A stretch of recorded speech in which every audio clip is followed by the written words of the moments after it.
Art style is a mix of many, many mysterious things. People often ask me how I developed my unique art style, and what I want to do in this video is unpack this concept and share with you what I've learned about style over the last 20 plus years as a professional artist. Developing a voice, your voice as an artist, especially a visual artist, is, I think, one of the most important things that we tackle. It's something that it feels like every young artist has on their mind. How do they get one of these styles? What are these things? And, how does this happen? How did everyone get to the point that they are? I think that it can often feel like something's wrong if you kind of haven't figured this out. If you're drawing and it maybe doesn't match kind of exactly who you are and you like things about other people's styles. I think this whole concept can be very, very confusing. Now, there's a lot of things that people tend to say about style. Talking about, it will come. It's just a matter of, the mistakes that we make. There's a lot of things that people have said. And as someone who's spent a lot of time working in different industries, I've worked in the French comic book industry, the American sort of Western comic book industry. I've also done concept art for video games where you have to kind of morph yourself to the particular art style that's being used on the game. I've also done concept art for a game where the whole sort of game is meant to be based around my style. I've also done illustration where I'm not really allowed to use any style. I have to use a house style. So one of the interesting things is that after having a lot of experience with this and having to answer this question a lot of times and seeing, what typically gets talked about, I really think that there's some hidden wisdom here. There's a lot of secrets here that I don't think people are normally actually getting to. A lot of really practical, obvious answers that I don't see a lot of people talking about it when it comes to style. And that's really what I want to dig into in this particular episode. I really think in most cases, people don't have a good idea about what style is or how to get one. And I think it is really critical to know why this happens.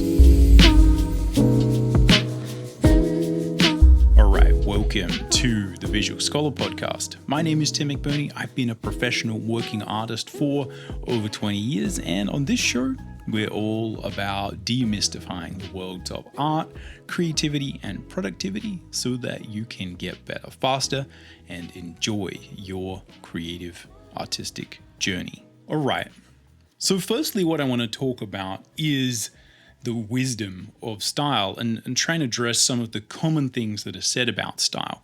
Now, as we progress, I'm going to deal with a couple of very practical things, talking about the real reasons that style exists in the first place, and I think the purpose that styles can have for you going forward. But to begin with, I think it's important to look at a lot of the higher level wisdom of how this happens and why this happens and, really sort of deal with the basic advice that typically is sort of offered about style. And I think the first thing that's probably important to say is that if you don't listen to anything else, the bottom line is that the style will come. If you're younger and you're sitting there wondering, how do I get a style? It's like, well, you just draw a lot and you will tend to kind of develop a particular way of doing things. Now, this will kind of happen whether you like it or not. You don't really get a choice. You will kind of just develop a way of doing things. It's really a matter of habit. Now, it has been said that, style is kind of the mistakes we make. And there's a lot of things here that I think are misconceptions. But what is often said is that kind of if you just keep drawing and you forget about style, that's when you really will start to develop your own particular way of doing things. And I think there's a lot of truth in that. Style is in many ways a result of process. It's the way that we do things. And many things go into affecting the way our art looks, but a lot of it just is a matter of getting used to doing things a particular way.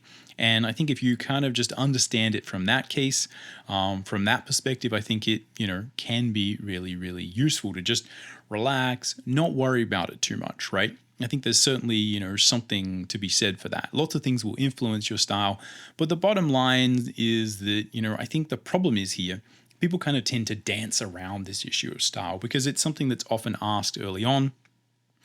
And I think a lot of people don't really know why it happens. Again, as I said, people have said, oh, it's the mistakes we make.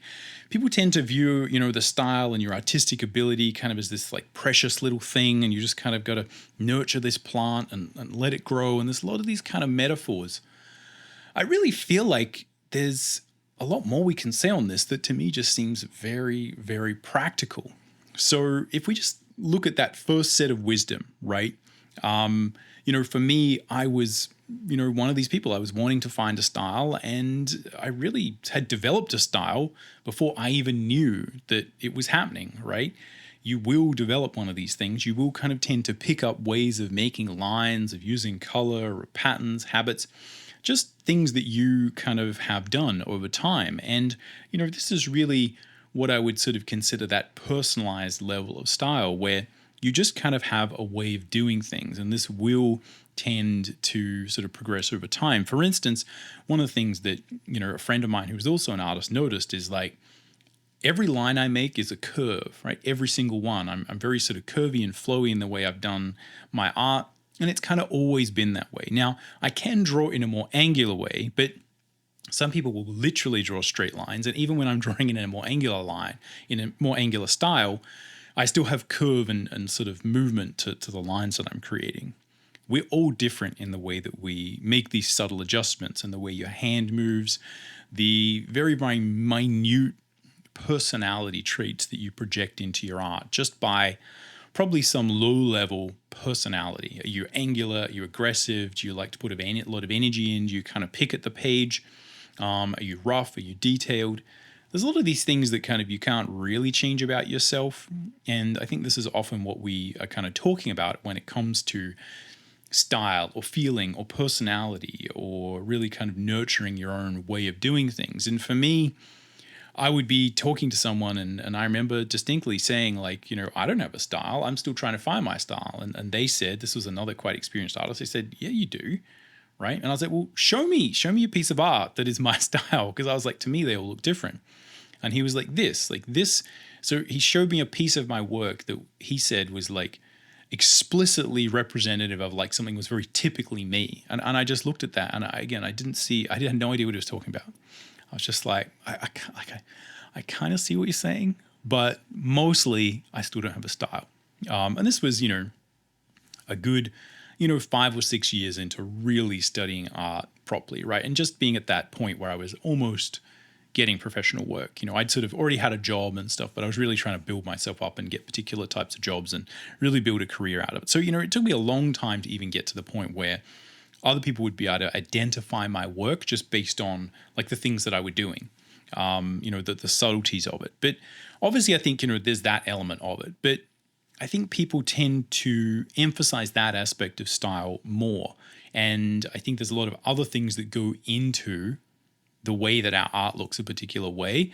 And that's what we're going to sort of talk about next. So if we move away from the more sort of personal, sort of anecdotal, subjective elements of style, what I would call sort of the waffling about style, I think it's really obvious to me that all style and the major ways that we're talking about art looking different is very much related to the technical limitations of the day and the way that artists have responded to those technical limitations with the particular medium they're working with.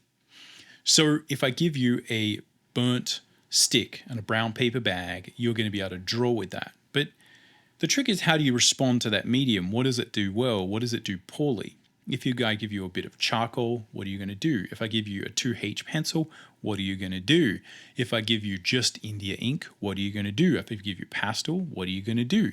If I only give you cool colored pastels, right, and there's no warms, what do you do? How do you get warm colors? There are a lot of things here that are fundamental to the way things look that are very much linked to the mediums we use. And I would define 2 key aspects that are vital to understand when it comes to style.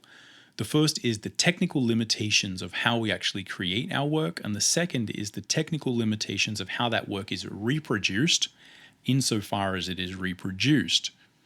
The first concept, wasn't around for a large portion of art. We weren't reproducing art. We were just creating art. So if you think about why do cave paintings look the way they do, well, there were only particular ways to make marks on cave walls at the time. If we look at the different art movements, I think you could probably nail most of them down to just the way that new materials came about, and that changed the paradigm for what was possible. And people started to explore different ways of making art that became more possible. And people kind of hadn't thought about it until the technology came along and sort of made that obvious. The other thing that obviously affects the way we create work is when we're thinking about it being reproduced. So in the very early days of reproduction, you would have lithographic prints or posters, things where maybe you'd have a run of a few hundred at most. And the way that art was specifically created was quite specific. You needed to actually often work on the sort of printed medium. You needed to work on the actual lithographic medium to make sure that you're actually creating the lines that would go into creating the rest of it. And then there would be a series of other sort of ways that the colors were combined. And it's a very sort of rudimentary printing process, quite good from a sort of end result. But you would have artists who are working with that. Also, when we have the early days of the printing press, obviously not everything reproduces via print that well. There's things you can do and you can't do.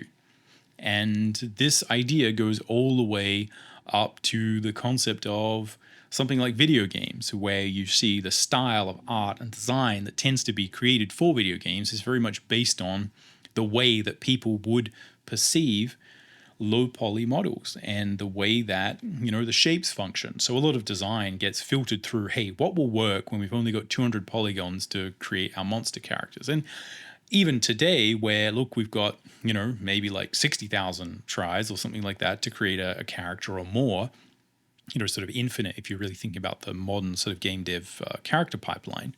You still have to think about the fact that there's a fairly low refresh rate on the screen and you're moving around really quickly.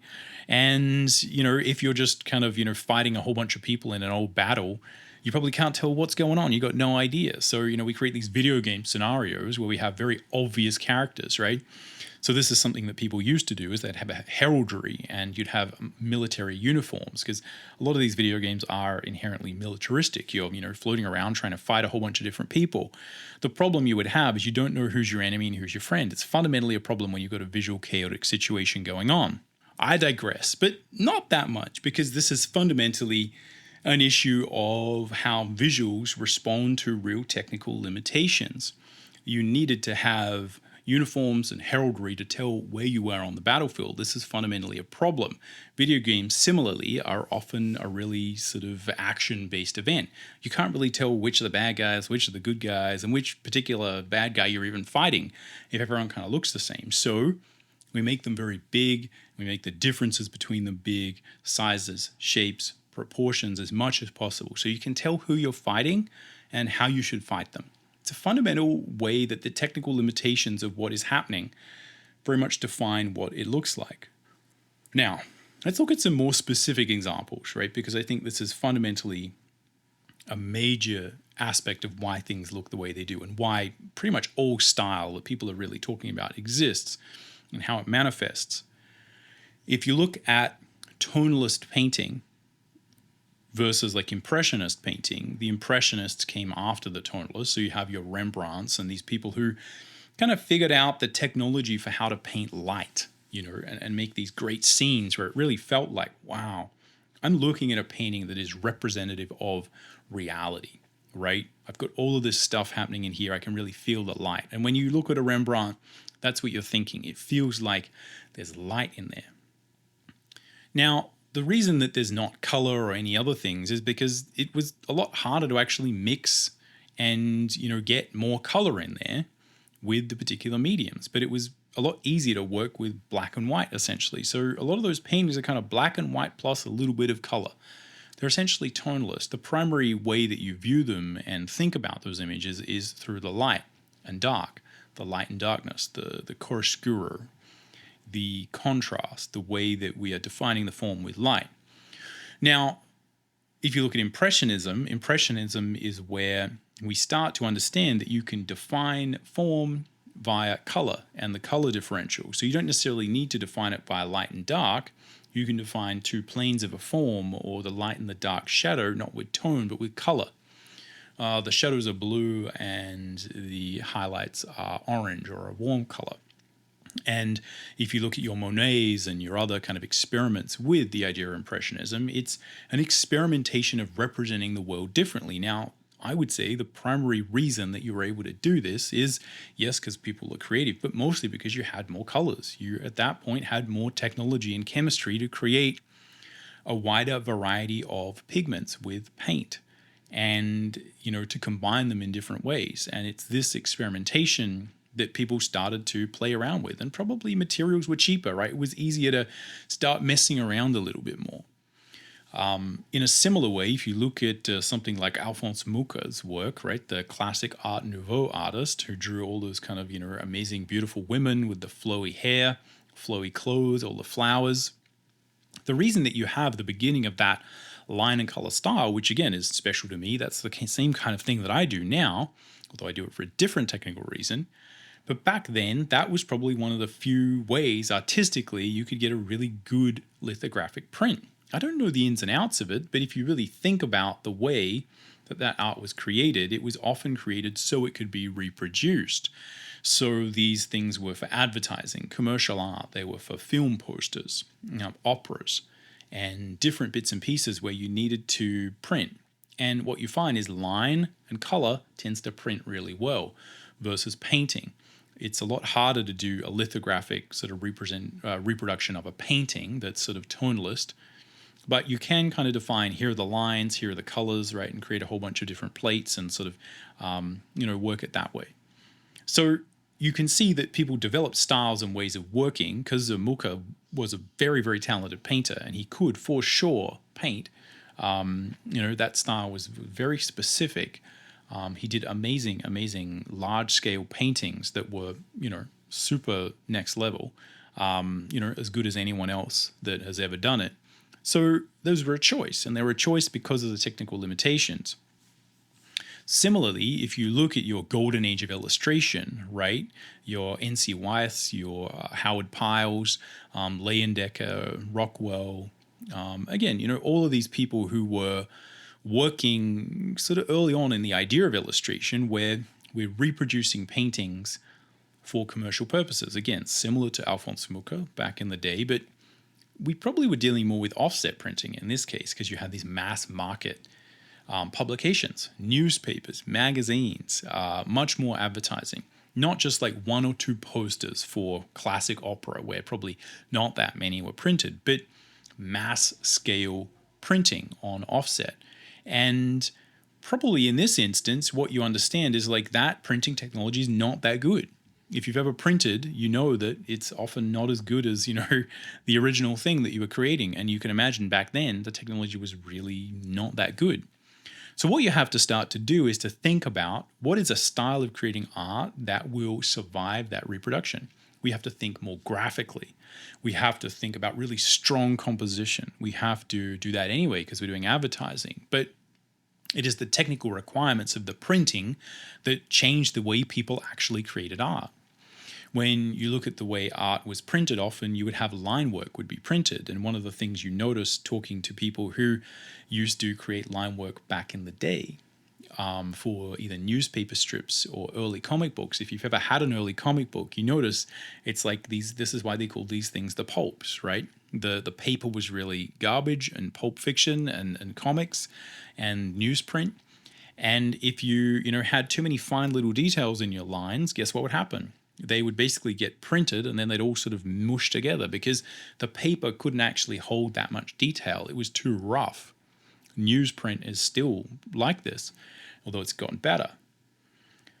What this meant is people had to change their entire artistic style to create a type of black and white art, a comic book style that didn't have too many little fiddly bits, right? Because they wouldn't reproduce. And this is where if you look at your Hal Fosters, your Alex Raymonds, again, they knew exactly, and comic book inkers, from the golden age of comics and the silver age of comics and all these things would know exactly how close together you could get your feathering before it mushed together. And this was a major part of what influenced the look of those comics. If you look at an Alex Raymond Flash Gordon, right? Hal Foster, Prince Valiant page from back in the day. There's a very specific way they look, and they did it that way because that's what would reproduce well, not because that's what they thought was best. But interestingly, in all of these cases, really good artists have found a way to overcome the technical limitations and create great art. And what you notice is you can actually then use those styles. You can use an Art Nouveau style and it's still effective. It's a creative way that was created to overcome technical limitations or to create something new with new technology that came about that wasn't before, that is a reaction to what was happening before, like Impressionism, where it's like, hey, we're going to create something completely different that expresses something very different about life because now we have a different technology. And it's something that artists for 100 years before had never thought of because they couldn't. You can use these ideas going forward, and this is often what we refine as style. You want some more. Let's think about animation. Why does Disney art look like Disney art? Why does hand-drawn cell animation look like that? Because that's the only way you could feasibly create enough art that looked finished that would animate properly. You couldn't add any more techniques. You could do finished lines and flat color. And if you look at those early Disney cartoons and a lot of the early animation, they actually did a lot more than that. They were really trying to push it. In many ways, it's much more sophisticated than what we're doing now, where they were actually putting shading on a lot of the cells and a lot of really interesting things happening. But either way, they're just limited by what the technical, limitations of animation were at the time. There's things you could and couldn't do. There's, a way and a reason that it looked like that. Now, it was probably also limited and also based on, other styles that were around. But that very specific clean line look that you see in like Snow White or, like an early Disney film is very much based on what the technology of animation was capable of. And it worked, right? It's a very, very evocative style and there's a simplicity to it. And I think as we progress, we'll see that often there's power in simplicity and power in creative restriction, where people come up with really, really good ways of making images that are restricted. And because they're restricted, they have a simplicity and a clarity to them, a clarity of thought and action that I think is very valuable. Likewise, if you look at another classic comic book style example, the reason that superheroes have such bright colors is because it was cheaper to have bright colors. So the reason Superman is sort of like, blue and red and yellow and stuff, I think there's some yellow in there, but, the reason it's like bright cyan, bright red, and all these colors, all these comic book characters are very colorful, it's not because people designed them to be colorful. It's because back then the technical limitations of adding color to a black and white drawing it's not a matter of you painting it there and reproducing the offset, sort of process. You don't break it down into, different sort of plates and stuff like that. It was literally, the plates were created by hand based on, people putting different degrees of sort of transparent sort of film on each particular plate. So the plates were created, the CMYK plates were created by hand based on for Superman, we could have 75% cyan, 20% magenta, whatever it is. And I don't know what sort of mushy color that would make. But what was cheaper was just to have one color, right? Because then you only have to cut out the mask for Superman's cape or Superman's, sort of top. You only have to make it blue or whatever color it is for Spider-Man or whatever these things are. You only have to cut out one. Whereas if it's a sophisticated color, you have to cut that out twice, and you have to do 25% of this, 75% of that. And that means you got to cut out twice as much stuff. So what's cheaper is just one plate. So it's like cyan, yellow, magenta, black. That's what you get. So you see things are basically red, green, and yellow, right? And sort of that's what you get. Sorry, red, blue, and yellow, right? And those are you'll sort of see cyan, magenta is sort of red, cyan is blue, yellow is yellow, and black is black, and K is black, right? So CMYK. And if you just use cyan, it's cheaper than using a blend. So that's why everything's blue, and it's not just blue, it's cyan blue, right? And that's kind of why you tended to get things look particular ways. It was cheaper if you could to get those pure colors there. Not because of any artistic reason, but yet it created this very bombastic, colorful version of reality that was kind of heightened, and people were very drawn to it, right? And that sort of draws people's eyes to the newsstand. So it was effective and cheap, and it went along with the technical limitations of the day. In the same way the style was created so that the blinds would reproduce, etc., etc. And that's why you have comic book art. And that is why things look like they do today, even though people could create comic book art pretty much any way. There's no reason why we still have the production process for Western comics where you have a penciler, an inker, a colorist, and a letterer. But we still do. We still have these vestiges of these particular styles and these particular ways of doing things, even though now people do much, much more with the color. So you kind of find things that work within these stylistic sort of modalities, and people tend to hold on to them. People hold on to the tonalist way of viewing and creating art because it worked. It's good, chiaroscuro, solid, form-based rendering and lighting. It will always work. Impressionism, where we really lean into color and the pointillism and, this kind of feeling where you can feel so much more atmosphere because it's a little bit closer to how we perceive atmosphere and color and the world around us. Again, that will always work, as will the kind of line and color, the graphic styles, because they're very graphic. They work, they function. They always reproduce well as well. You don't always have things reproduce that well. And different types of, movie shots get created based on the type of film, the things that will expose, the things that won't expose. The cinematic lexicon of different shots and movements are very much based on what will and won't work with a camera. Now you're thinking, you just film things. You can't just film things. You can't move the camera around too much. Weird things happen. You get warping, or strange things happen if you move the cameras too fast back in the day. And still, to get things to look cinematic, people, still follow those old rules. People are addicted to the idea of 24 frames a second film because it has a certain amount of blur to it. We don't like it when we have, 120 frames per second because it looks not like film. It's like, well, it's more real. It's like, it doesn't look like film though. And that's a stylistic sort of edifice, right? It's a stylistic, like a vestigial tail, right? It sort of hangs around and everyone's like, oh, we like this vestigial tail. And it's like, yeah, but it's technically not as good.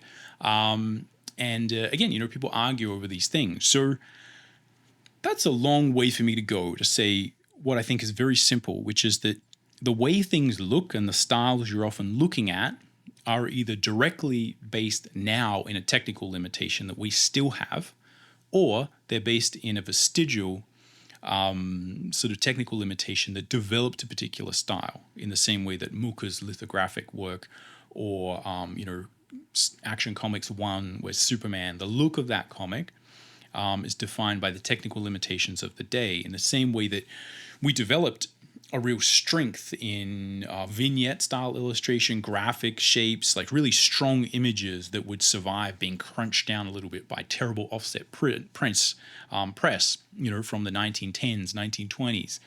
We developed styles that would survive that abuse from reproduction. And as a result, we created an amazing lexicon of great ways to make imagery. And this is where we stand upon the shoulders of those giants.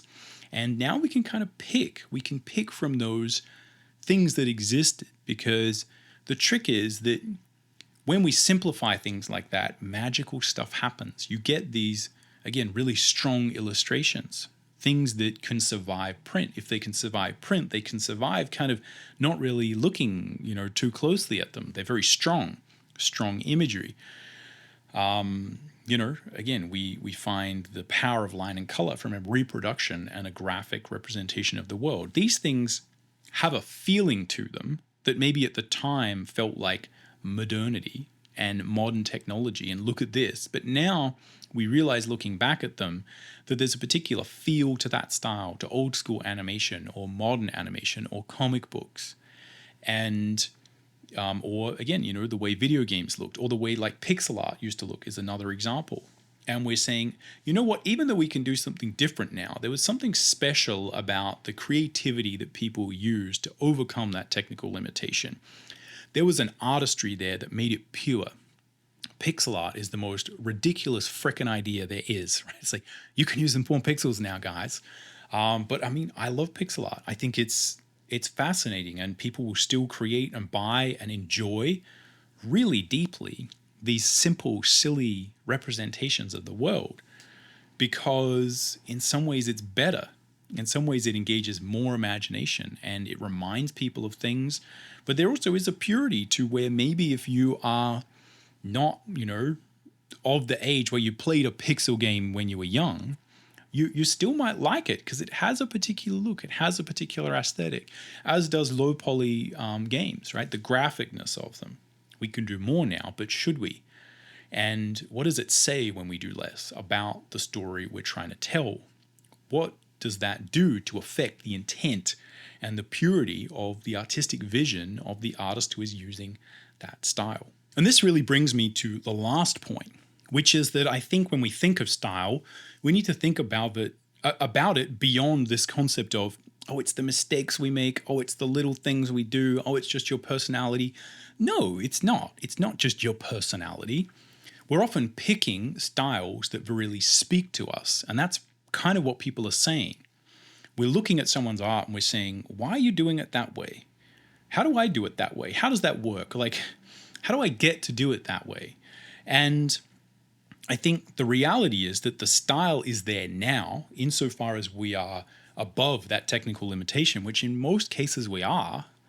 It's there so that you can better express yourself, and that's why it's there.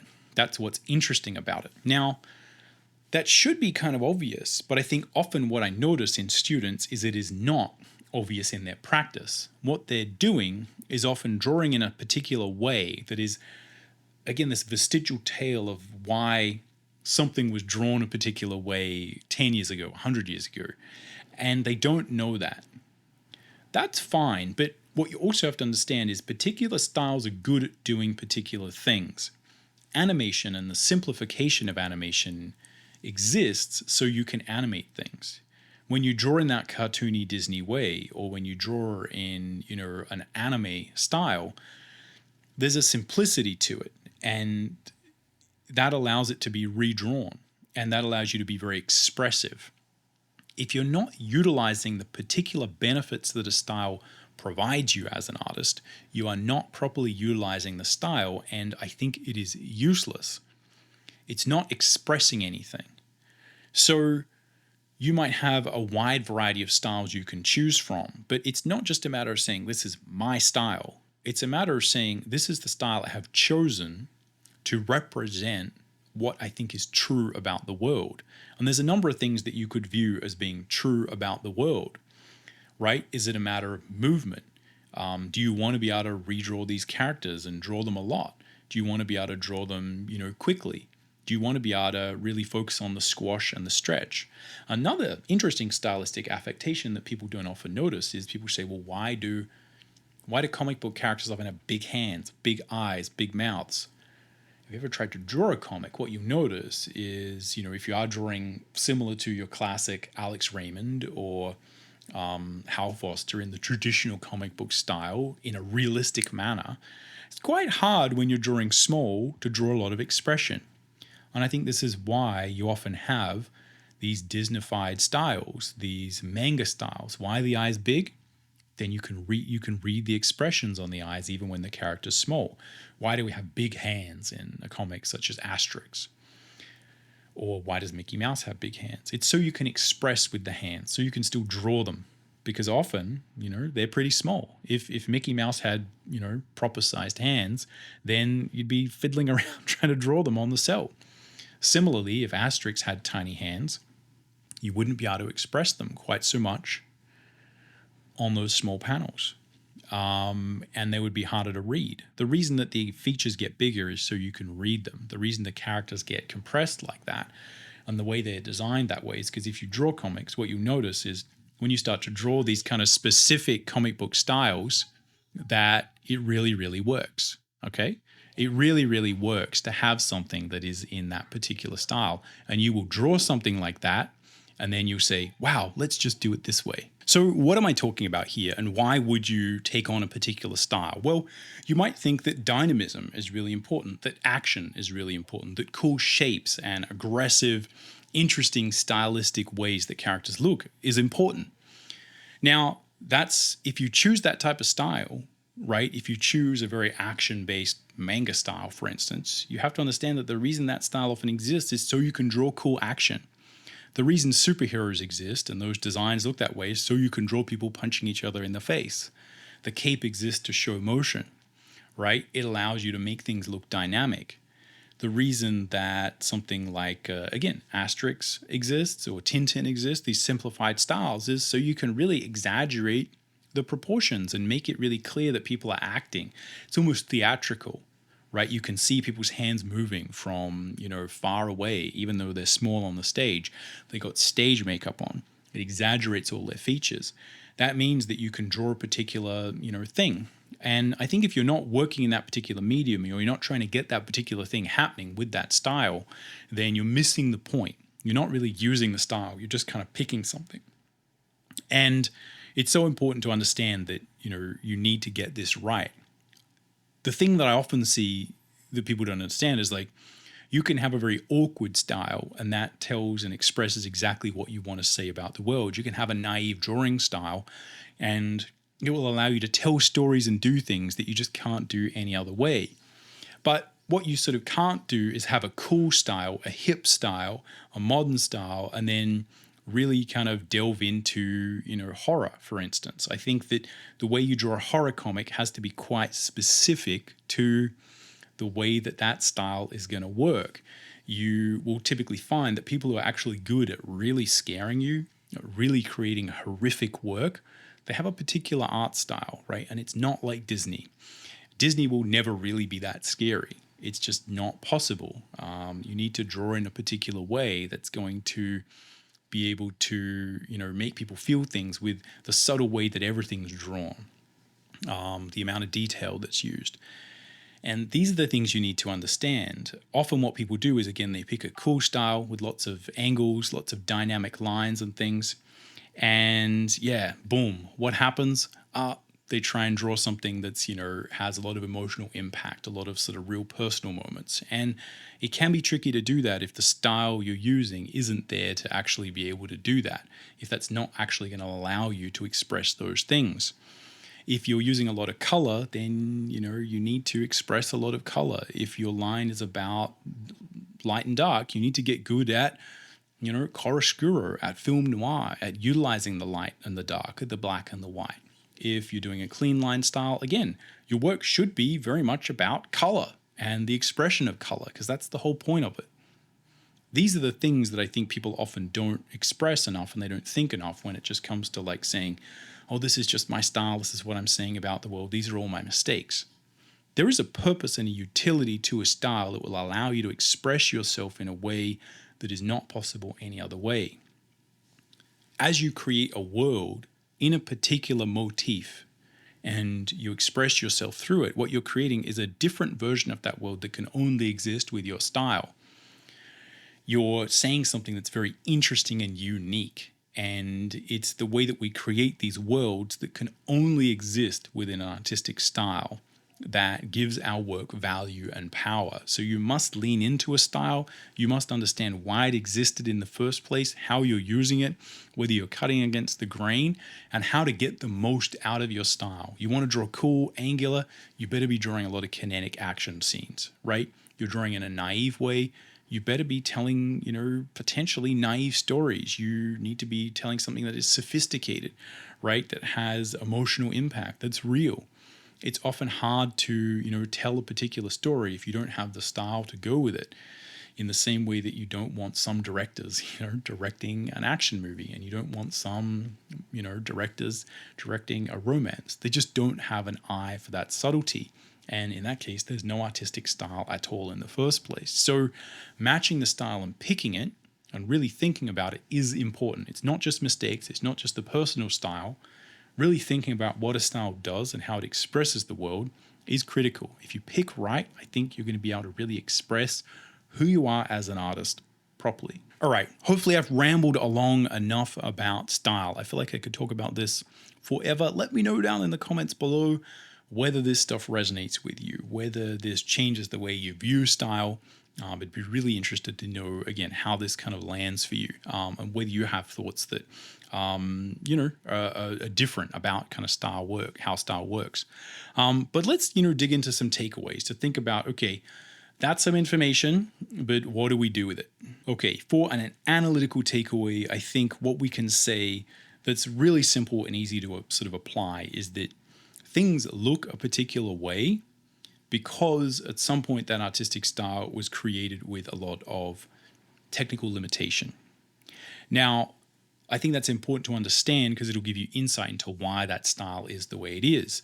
And if you're actually trying to get closer to that style, if you're wondering why you can't make it look like that, it's often because that was created with a very particular type of look. Again, getting something to look like an Alphonse Mucha Art Nouveau print is hard because it was literally created with a lithographic process, with a particular printing process.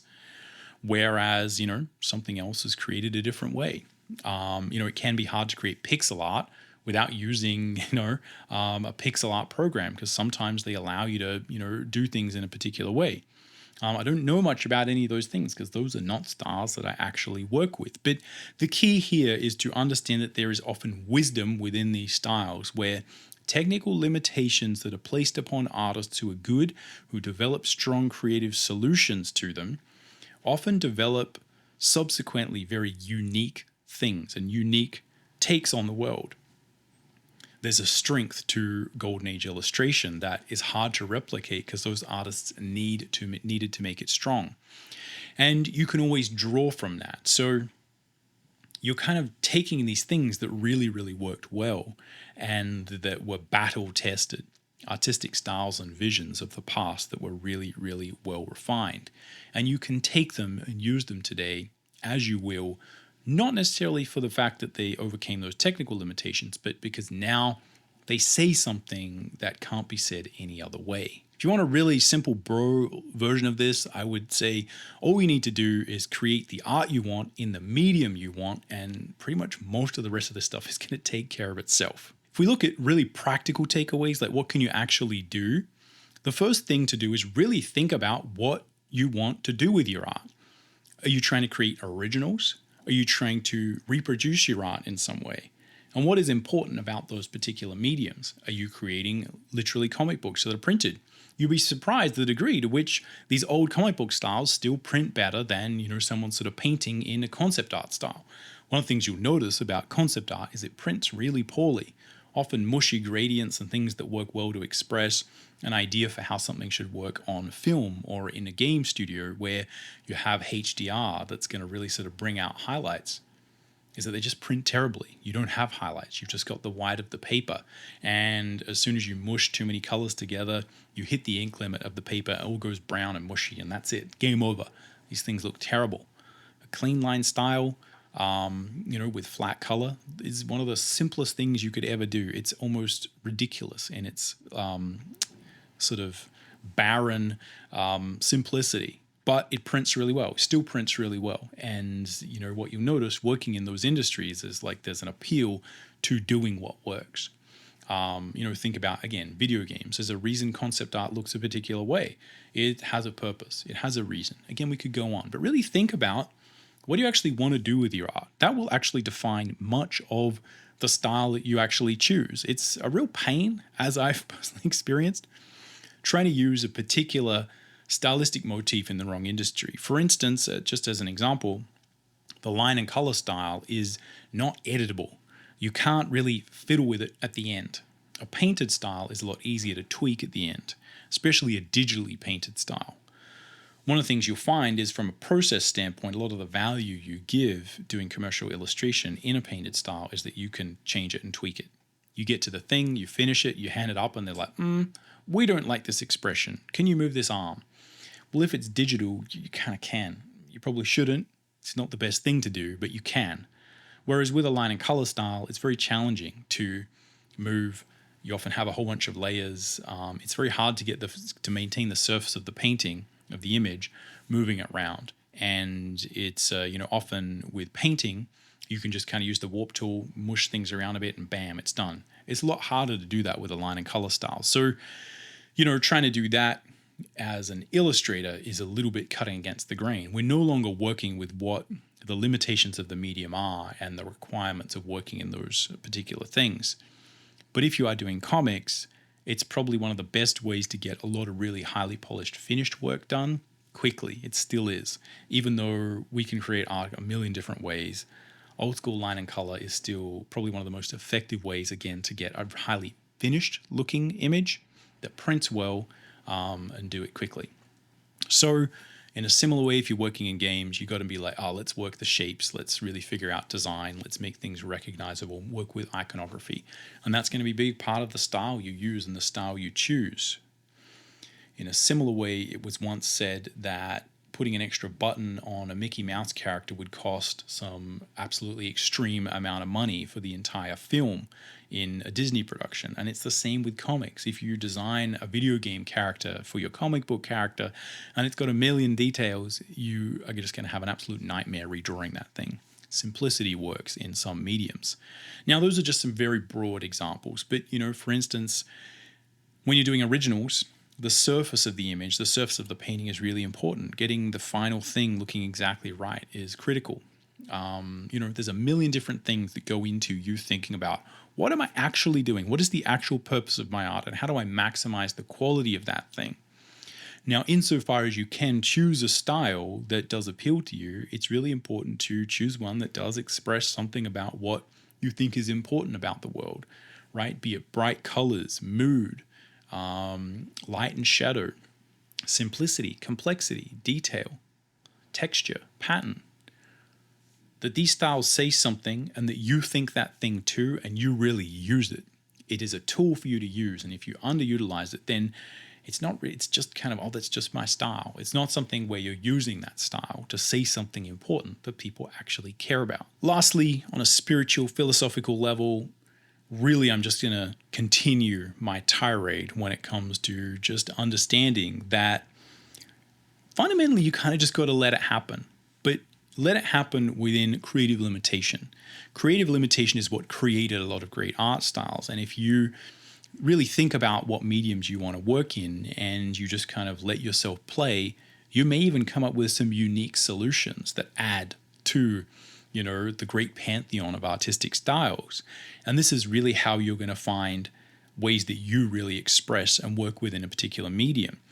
You're going to be just naturally restricted by the things that do and don't work, and you will find yourself being creative and able to come up with things that haven't been seen before. That's really how you're likely to find something unique.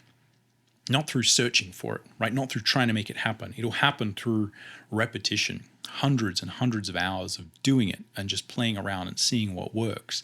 That's often what's happening. It is a practical thing. But nevertheless, I think finding a style for yourself and really considering this is so important to me personally anyway, and I'm assuming to all artists, but maybe not all artists. Some people just like sort of doing stuff. But I really think it is just so vital and important to creating good art, to really find something that expresses something unique. And as we view the world through that particular stylistic filter and all of the subtle extra stuff that people put on the top of that filter, we get the personal style and that stylistic filter interplaying in our image. And you're creating something that can't be seen or experienced any other way. The more unique you make that, the more your little angular versus non-angular strokes, your subtleties of the way your hand works, the way that's overlaid and integrated into a very particular style that says something unique about the world, the more you're actually going to be able to let people see something that is unique. And that will allow you to share with them something unique, and they'll be able to understand something about the world and thus themselves that they could never, ever get any other way. All right, I think that is all we have time for on this particular episode. Let me know what you thought about this in the comments down below if you're watching on YouTube, or send me an email, tim@thedrawingcodex.com if you are listening on a podcast platform. And yeah, let me know what you thought of this particular episode. How does this change your view of style? Does it change your view of style? Are these things you've sort of heard other people say? Again, I haven't heard a lot of other people talk about these elements of style before. But to me, this is the obvious way that, all of these things happen. And the more we can understand this, I feel like the better we're able to develop our own styles and really understand this. So let me know if this helped in that regard. And other than that, we'll see you around on the next one.